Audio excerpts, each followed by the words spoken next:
Sir ये 10 पौने 11 बजे की बात है। तो एकदम भाग से आवाज़ आया, बहुत बहुत बहुत ज़ोर से। तो ज़ोर से आया, जैसा भी आया तो मैं हिल गया था जगह पे।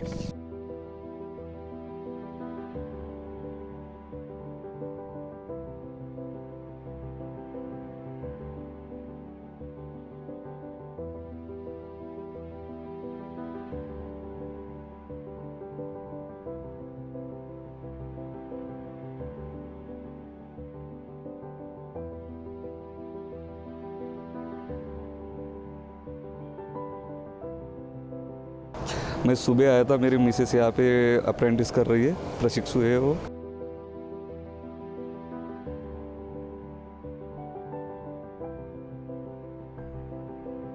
जिसके अंदर कई गांव वालों की दर्दनाक मौत भी हुई है।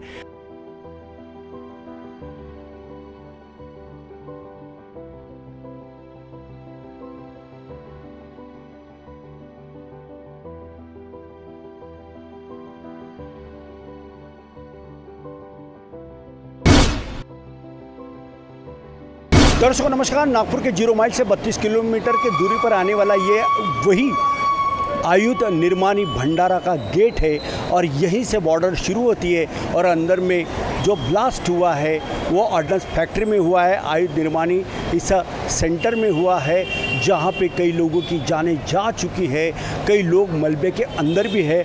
और क्या क्या अंदर में हो रहा है, आइए AHN न्यूज़ के साथ हम आपको पल पल की जानकारी देने जा रहे हैं। आइए हमारे साथ।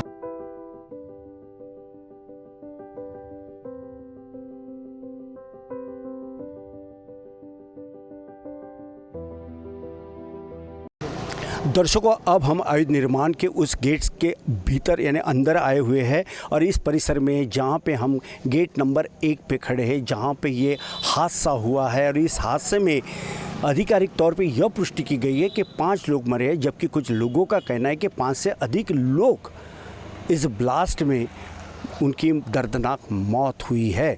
नागपुर के 0 माइल से 32 किलोमीटर की दूरी पर आने वाले भंडारा और जवाहर नगर, इस बीच ये ऑर्डिनेंस फैक्ट्री है। ऑर्डिनेंस फैक्ट्री ये सेंट्रल का एक ऑफिस माना जाता है। यहाँ पे कच्ची बारूद आती है और उसका फिर फॉर्मेशन होता है और फिर उसके कई कई प्रकार होते हैं और उसे डिस्ट्रीब्यूट किया जाता है अलग अलग सेक्शनों में, अलग अलग विभागों में उसका कामकाज किया जाता है। और तकरीबन 2000 के आसपास 2 से 2500 कर्मचारी प्रतिदिन इसी गेट नंबर 1 के अंदर में जो ऑर्डिनेंस फैक्ट्री है वहाँ पे कामकाज करते हैं। थोड़ा उदय आप प्यान करके बताएं कि तमाम गांव वाले बड़ी संख्या में सुबह से यहाँ पे डटे हुए हैं। अंदर किसी को भी जाने की इजाज़त नहीं दी जा रही है, क्योंकि अधिकारी से जब हमने बात किया तो उन्होंने कहा कि यहाँ किसी को अलाउड नहीं, ना पत्रकार को है ना किसी गांव वालों के है। गांव वाले सुबह से ही यहाँ पे डेरा डाले हुए, किसी के परिवार के लोग भी आज इस दुनिया में नहीं है। उस घटना में कई लोग इसका शिकार हुए हैं और कोई बात करने के लिए तक तैयार नहीं है। लेकिन यहाँ एक सतपुड़ा का एक पार्क जैसा गेट दिखाई दे रहा है। और आप थोड़ा उधर पैन करके बताइए कि वो जो एक वहाँ पे एक चेक पोस्ट लगा हुआ है, वो चेक पोस्ट नंबर 1 है। और उसी चेक पोस्ट नंबर 1 के अंदर में 1 से 1.5 किलोमीटर यदि अंदर जाते हैं तो ये घटना स्थल है जहाँ पे ये वारदात हुई है। यहाँ देख सकते हैं कि सिक्योरिटी भी यहाँ पे लगी हुई है। सिक्योरिटी किसी को अंदर और बाहर जाने की परमिशन भी दे नहीं रही है। अब हम रुक करना चाहेंगे, इस समय में गांव वाले कुछ हमारे साथ में हैं, उनसे हम बात करना चाहेंगे। सबसे पहले एक ऐसे बुजुर्ग व्यक्ति से बात करना चाहते हैं जिनकी लड़की इस फैक्ट्री में कामकाज करती थी। वे अभी तक बाहर नहीं आई। जब इन्होंने उस अधिकारी से बात करने को चाहा, अधिकारी ने साफ मना किया और अभी भी इस व्यक्ति की लड़की अंदर में फंसी हुई है। आइए खुद सुनते हैं उन्हीं की जुबानी। दादा काय नाव आहे तुमचं, काय सांगाल? माझं नाव आहे गणेश क्षीरसागर भंडारा. माझी मुलगी येतो आहे फॅक्टरीमध्ये आहे. ते सकाळी याचा डब्बा घेऊन सनी संध्याकाळी 5 वाजता घरी यायचे थे. अभी वो हमको मालूम नहीं था कि स्पॉट होगा करके, लेकिन क्या हो गया कि हमने मोबाइल पर देखा है, बताया कि स्पॉट हो गया है, इसलिए हम दौड़ते 1 बजे तक यहाँ पे आ गए हम लोग। इसलिए हम जब से हम यहीं पे खड़े, तो लड़की आई नहीं है, मालूम नहीं क्या होगा। तो जब आपकी लड़की आई नहीं तो इसके बारे में आपने बातचीत की है? थोड़ा थोड़ा उधर पैर करके बताए कि ये जेसीबी भी अंदर में जा रहा है जो मलबे को हटाने के लिए पूरी पुलिस प्रशासन की कुछ गाड़ियाँ भी यहाँ पे गई है और ये जेसीबी के अंदर में गया है जो वहाँ का मलबा हटाने के लिए जा रही है। हाँ दादा, ये बताइए कि आपकी लड़की जब गई तो कौन सी शिफ्ट में काम करती थी वो मेरे ड्यूक में रहती होंगी, जाती सुबह जाती हो और 5 बजे घर में आ जाती थी। अब कौन सी शिफ्ट तो मेरे को भी मालूम होता नहीं, मैंने देखा नहीं। लेकिन कितने घंटे से लापता है बच्ची आपकी, अभी तक आई नहीं? अभी तक तो हम तो यहाँ 4 बजे, हम 2 बजे हम यहाँ पे आए, 1 बजे 2 बजे हम यहाँ पे आए। अभी बात की किसी से हमने हुआ नहीं हमारा, हम यहीं पे खड़े रह करिए, हम यहीं पे खड़े हुए देख रहे लड़की को, राह देख रहे हम लोग कब आ रही करके लड़की। बिल्कुल। दादा क्या कहना चाहते हो? मेरा नाम मनसाराम रामदास आहे। माझ्या मुलगा 7 वाजता कामाला येते जी आणि 5 वाजता घरी येते, पण तो ऑफिसले आहे। मी फोन लावला तेवढा काही मालूम नाही ज्याला तिथे, अजून तो बारीवाले आहे। मी ती 3 वाजतापर्यंत आला आहे, ती 3 वाजतापासून। दादा, इस हादसे में कितने लोगों की जाने गई होंगी, क्या कहना चाहते हो? और 13 लोग वही बोलते हैं और कई दबे ही बोलता है। क्या काम चलता था अंदर फैक्ट्री में? बारूद का काम बोलता है बारूद का काम। बारूद का काम अंदर में चलता है, ऐसा इनका कहना है। और भी कुछ इस परिसर के नागरिक हैं, उनसे भी जानना चाहेंगे। दादा, क्या लगता है आपको, ये कितने बजे की घटना होगी और कितने लोग जाने की आशंका है, क्या कहना चाहोगे? सर ये 10 पौने 11 बजे की बात है। मैं सुबह आया था, मेरी मिसेस यहाँ पे अप्रेंटिस कर रही है, प्रशिक्षु है वो। सुबह उनको छोड़ने के लिए आया था 7 बजे। सुबह तो सब ठीक था, लेकिन मैं जब घर गया 11 बजे मेरे को सुनने को मिला कि ये यहाँ पे स्फोट हुआ करके, तो मैं थोड़ा अंदर से हिल गया।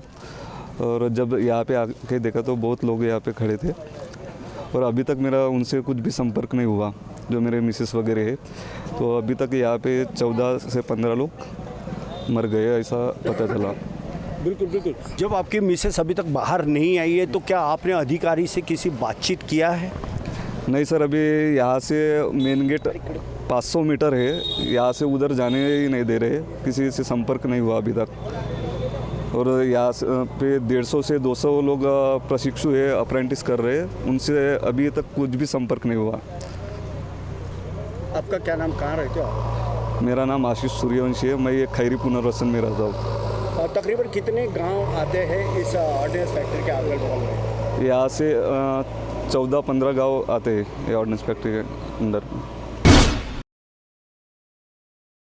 यहाँ पे भंडारा 15 किलोमीटर है, यहाँ से 15-20 किलोमीटर आएगा। भंडारा तक आवाज़ गया यहाँ से। जो जिनकी डेथ हुई है, मौत हुई है उनकी, उन्हें कौन से अस्पताल में अभी वे लोग हैं? अभी पता चला कि वो ऑर्डिनेंस फैक्ट्री हॉस्पिटल में है करके। ये पड़ोस में गांव है, यहाँ से 3-4 किलोमीटर आएगा। अंकित बारही नाम है उनका, ऐसा पता चला वो मृत्यु हो गई करके उनके। और एक यूपी के है करके, वो अप्रेंटिस कर रहे थे यहाँ पे। 2 लोगों की मृत्यु हो गई अप्रेंटिस वालों की। जी, आप देख सकते कि यहाँ कई लोग हैं और लोगों ने अपने अनुभव को शेयर किया है। उन्होंने ये बताया है कि किस तरह से कामकाज चलता है। उसके बाद इनके परिवार वाले जो उस ऑर्डिनेंस फैक्ट्री में काम करते हैं, वे अभी भी बाहर नहीं आए हुए हैं, जबकि जेसीबी की एक गाड़ी गई है और ये बहुत बड़ा ब्लास्ट हुआ है। दादा, ये बताइए कि ये क्या समय क्या था? ये 11:15 बजे का समय था, सुबह सुबह 10:45 का। अब आप क्या चाहते हो? अब जिसकी डेथ हो गई सर, उनको कुछ मुआवजा सरकार की तरफ से मिलना चाहिए।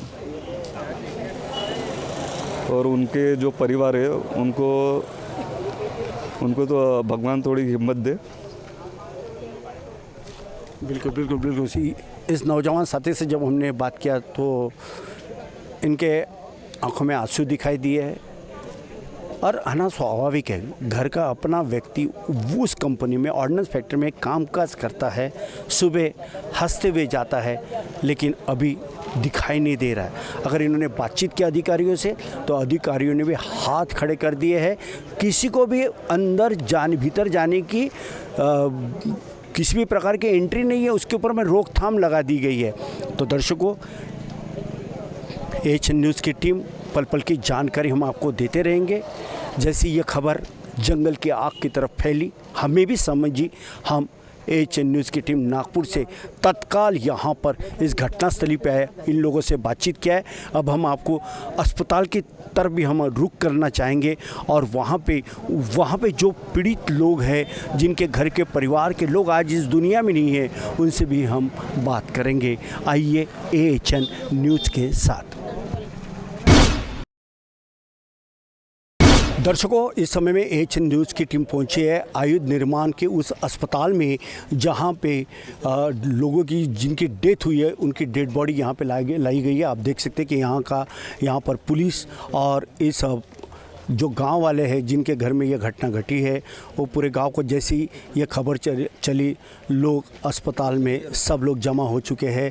धीरे धीरे एक एक डेड बॉडी अभी बाहर निकालने का काम जारी है और जहां पे यह हादसा हुआ है उस मलबे में अभी भी कई लोग दबे हुए हैं, उनको निकालने का कामकाज भी जारी है। अब हम आपको भी अंदर ले चलते हैं और वहाँ के दृश्य भी हम आपको बता रहे हैं। आइए AHN न्यूज़ के साथ।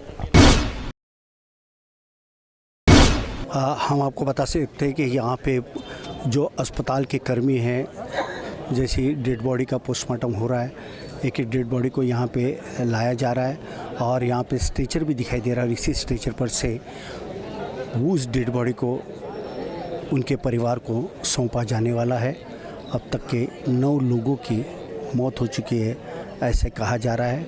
जब हमने यहाँ के अधिकारियों से बात की तो उन्होंने बात करने से या कोई भी जानकारी देने से साफ इनकार किया है।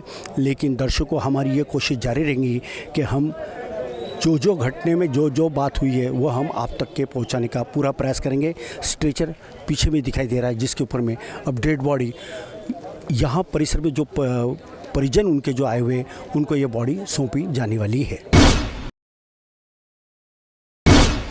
ऑर्डिनेंस फैक्ट्री में 10:40 पे यह हादसा हुआ है और जहां यह हादसा हुआ था हम उसके बारे में भी आपको जानकारी दे रहे हैं कि बिल्डिंग क्रमांक 23 के LTP सेक्शन में ये ब्लास्ट हुआ था, जहां पे तकरीबन 13 लोग कामकाज कर रहे थे और ऐसी हालत में कुछ जख्मियों को यहाँ पे इलाज के लिए इसी अस्पताल में लाया गया। उसके बाद उन्हें लक्ष्य हॉस्पिटल में जो 6 जख्मी थे उनको लक्ष्य हॉस्पिटल में भेजा गया, जबकि भंडारा में जो सरकारी अस्पताल है वहाँ पे 4 शव का पोस्टमार्टम करना जारी है और पोस्टमार्टम होते ही वो जो बॉडी है उन लोगों के पास, उनके परिजनों के पास ज़रूर दी जाएंगी। और इस प्रकार से अब तक के 4 लोग, एक ऑथेंटिक जानकारी है कि 4 लोग मरने की एक सही जानकारी मिली है जिनकी स्पॉट पे मौत हो चुकी है और 5 की जो ट्रीटमेंट है वो लक्ष्य अस्पताल में चल रही है। 4 की डेथ हुई है, 5 लोगों का ट्रीटमेंट जारी है और ये पूरा जो हादसा हुआ है ये बिल्डिंग क्रमांक 23 के LTP सेक्शन में हुआ है, जहाँ पे 13 लोग उस समय में मौजूद थे, काम कर रहे थे उस सेक्शन में। तभी हुआ ये ब्लास्ट जिसके चलते 4 लोगों की हुई दर्दनाक मौत। तो उदय, थोड़ा पैन करके बताइए आप कि इस समय में हम ऑर्डिनेंस फैक्ट्री के उस पिछले हिस्से में है जहाँ पे एक सिक्योरिटी के एक दीवार ऐसी दिखाई देती है और ये जो सड़क है जहाँ से ये कुछ छात्राएं जो चल रही है अपने गांव की तरफ जा रहे हैं, ये वही सड़क है जो ऑर्डिनेंस फैक्ट्री का पीछे के गेट का ये पूरा वो दीवार बनी हुई है। सुरक्षा के पुख्ता इंतजाम भी किए गए। यहाँ पर तार का एक जो कंपाउंड है वो भी दिखाई देता है। हम आपको बता दें कि इसके भीतर में जो ब्लास्ट हुआ है, हमने शुरू की जो सामने का जो पोर्शन था उसके बारे में हमने पल की जानकारी दी। अब हम इस समय में ऑर्डिनेंस फैक्ट्री के सबसे पीछे के गेट की ओर है जहां ये घटना हुई। ये अब यहां से आप देख सकते हैं कि कुछ ही अंतर में दूरी पर यहां पर वो ब्लास्ट हो चुका है और जिसके चलते कई लोगों की जानें भी गंवानी पड़ी। इस समय हमारे साथ में चिचोली इस गाँव के कुछ नौजवान भी जुड़ चुके हैं। दादा, कहाँ जा रहे हो आप, क्या कहना चाहोगे, कितने बजे की घटना है, क्या आपने सुना? ये 10:30 बजे की घटना है। ऐसा ब्लास्ट हुआ, ऐसा लगा कि हमको किसका टायर फूटा, ऐसा आवाज़ आया और हमको नहीं पता था अंदर में फूटा करके, पर लेकिन ऐसा स्फोट हमने पहली बार देखा। और ये घटना अभी तो 6 लोगों की जान तो चली गई बोल रहे थे। अभी आपके गांव के कितने लोग इस हादसे में शिकार हुए? हमारे गांव के एक सावली गांव का एक गया, अपने ये क्या बोलते हैं, अपना को सरनेम गाँव में काफ़ी ये होगा, शौक होगा। शौक है और बहुत बड़ा ये स्पोर्ट है। ऐसा पहली बार देखे हमने अपने एरिया में। जब आपको आवाज़ सुनाई दी तब आप क्या कर रहे थे? हम वहाँ पे काम कर रहे थे अंदर में, उस फैक्ट्री के अंदर? हाँ। अच्छा, अभी अंदर से बाहर निकले वैसा स्पोर्ट अपने वंजारी क्या सरनेम है तो उसका, हाँ, वो एक लड़का गया अप्रेंटिस वाला। अच्छा, बहुत शौक में है अपने सावली गाँव के। बिल्कुल। उदय थोड़ा इधर में प्लान करके बताए कि ये जो सड़क जा रही है ये कई गांवों को जोड़ती है। जो ऑर्डिनेंस फैक्ट्री के पीछे में जो गांव है ये वही सड़क है जहां से लोग प्रतिदिन आवागमन करते हैं और इसी गांव के कुछ लोग हैं जो इस ऑर्डिनेंस फैक्ट्री में कामकाज करते थे। मगर जैसे ब्लास्ट हुआ पूरा सन्नाटा सा छाया हुआ है। हर गाँव का एक न एक व्यक्ति इस उनकी मौत हुई है, जिसके चलते आज पूरा गांव सदमे में है, पूरा शोक में डूब चुका है। लेकिन अफसोस कि प्रशासन इसके ऊपर में कुछ बात करने के लिए तैयार नहीं है। भले ये कहा जाता हो कि 4 से 5 लोगों की मौत हुई है, मगर मैं आपको बता दूं कि जब हमने गांव वालों से बात किया तो गांव वालों ने बताया कि कम से कम 14, 15 से 20 लोग इस घटना के शिकार हुए हैं। इससे ये साफ जाहिर है कि कितना बड़ा ब्लास्ट हुआ। दादा कौन से गांव के, आप क्या कहना चाहोगे? पिपरी गांव का। दादा जब आवाज़ आई आप कहाँ थे? मैं 1 किलोमीटर दूर पे था। क्या हुआ? ऐसा लगा कि कुछ तो भी हुआ डिफेंस में, तो एकदम भाग से आवाज़ आ गया, बहुत ज़ोर से। तो ज़ोर से आया, जैसा भी आया तो मैं हिल गया था जगह पे। तो ये हिलने के बाद में फिर जो धुआं निकला यहाँ से, तो जैसा भी धुआं निकला तो हम दौड़ के आए, बाइक लेके मैं निकल गया। तो निकलने के बाद में लगा कि कुछ न कुछ तो डिफेंस में हुआ करके। आपके चिचोली गांव के कोई प्रभावित हुए? चिचोली गांव के भी नहीं, चिचोली के भी प्रभावित हुए। चिचोली के भी प्रभावित हुए। मैं था वहीं पे जगह पे, मैं था और मेरे साथ में एक PS पंचायत समिति का इंजीनियर था, अमरदीप मेश्राम करके। मैं था, वो था और 1-2 थे और। तो उन्होंने रुके, फिर बाद में जस्ट आए तो वहाँ पे 2 कथिल के यहाँ पे जो है टुकड़े, वहाँ गए हम। तो वहाँ देखे तो 2 आदमी को नहीं उठा रहे थे, 2-3 आदमी को हमने हाथ लगाया, उसको नहीं उठा रहे थे वो। तो बाद में फिर उसके पब्लिक आ गई और उन्होंने बोले कि डिफेंस वाले आए।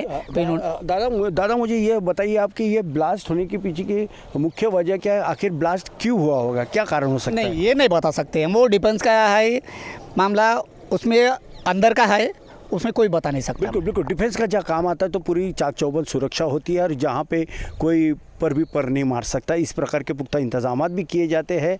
लेकिन दुख इस बात का है कि ये जो बड़ा ब्लास्ट हुआ है इसकी वजह क्या है? ये हम जब से इसके पीछे लगे हुए हैं और वजह जानने की कोशिश कर रहे हैं। वजह का अभी भी खुलासा नहीं हुआ है, लेकिन जो घटना हुई है उससे पूरे गांव में सन्नाटा सा है और लोगों में एक आप देख बहुत लोगों को बुरा लग रहा है। कुछ लोगों ने ये भी कहा कि मरने वाले के जो जिनकी मौत हुई है इस हादसे में, उनके परिजनों को नौकरी दे या कुछ राशि उन्हें प्रदान करे।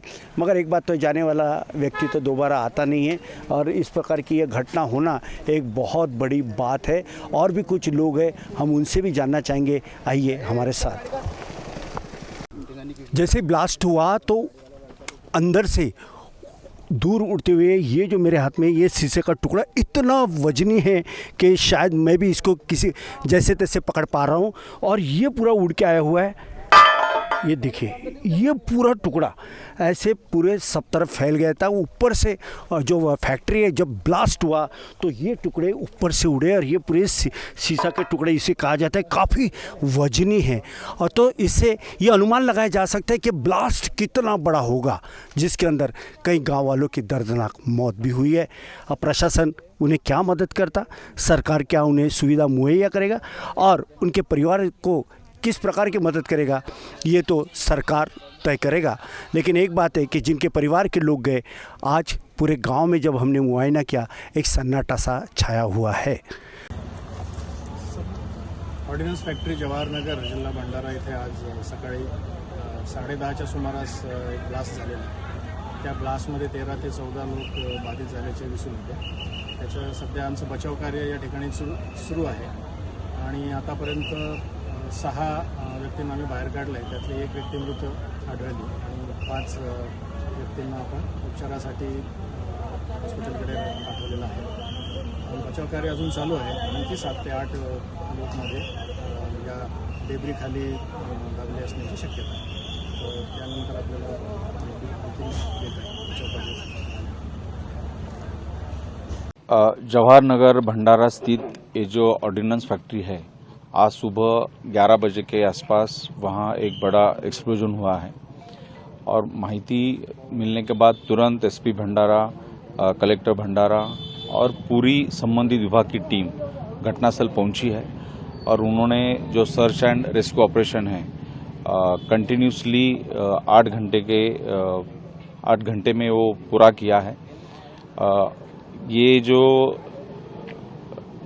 लो टेम्परेचर प्लास्टिक एक्सप्लोजिव है, ये बनाने का ये यूनिट है ITPL 23. ये यूनिट में 13 लोग काम कर रहे थे. तो ये ऑपरेशन में 13 व्यक्तियों की रेस्क्यू किया गया है. उसमें से 8 व्यक्तियों की डेथ हुई है और 5 इंजर्ड है. उसमें 2 नागपुर में शिफ्ट किए गए हैं. अभी भी 3 भंडारा में उपचार ले रहे हैं. तो इसमें जो भी संबंधित विभाग है, इंडस्ट्रियल सेफ्टी है या कंट्रोल ऑफ एक्सप्लोजिव है या ये तपास के बारे में जो अपनी रीजनल फॉरेंसिक साइंस लेबोरेटरी है, उनकी भी टीम यहाँ आई है और आगे क्या इन्वेस्टिगेशन या इंक्वायरी है वह भी चल रही है. वहाँ अभी भी 2.5 टन RDX वहाँ वो स्लैब के डेब्रिस के नीचे अभी भी वहाँ हैं. वो सुरक्षित तरीके से बाहर निकालने का फेज़ 2 में वो काम अभी चालू होगा. इसी बहाने ये घटना का कारण क्या है, उसका रीज़न क्या है, किस वजह से ये घटना हुई, इसके बारे में जो संबंधित विभाग है उनका थरो इन्वेस्टिगेशन इंक्वायरी के बाद जो भी निष्कर्ष अनुमान आएगा उसी के मद्देनजर रखते हुए भविष्य में ऐसी घटना ना हो, इसके लिए फुल प्रूफ SOP बनाई जाएगी और पूरे विभाग डिस्ट्रिक्ट एडमिनिस्ट्रेशन के वो सब में इसमें है. मैं सभी का अभिनंदन करता हूँ. डिजास्टर मैनेजमेंट की टीम खास करके NDRF SDRF के अधिकारियों ने बहुत सुचारू रूप से ये पूरा रेस्क्यू ऑपरेशन सक्सेसफुली संपन्न किया है. फैक्ट्री के इस घटनास्थल परिसर से वीडियो जर्नलिस्ट उदय के साथ संजय मीरे, AH न्यूज़ नागपुर. पिकनिक की तैयारी? अब बेटा हम ठहरे डायबिटीज के पेशेंट, इस उम्र में पिकनिक वगैरह तो ना हो पाएगा. ज्यादा बैठने से पैरों में सूजन भी. तो फिर इतनी सारी दवाई क्यों?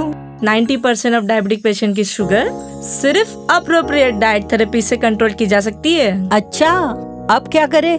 पूरे इंडिया में अप्रोप्रिएट डाइट थेरेपी के 50+ सेंटर्स है. तो आज ही अपनी अपॉइंटमेंट बुक कराएं और डायबिटीज का सोल्यूशन पाएं. आज ही अपने कंफर्मेटरी टेस्ट कराएं सिर्फ एप्रोप्रिएट डाइट थेरेपी से.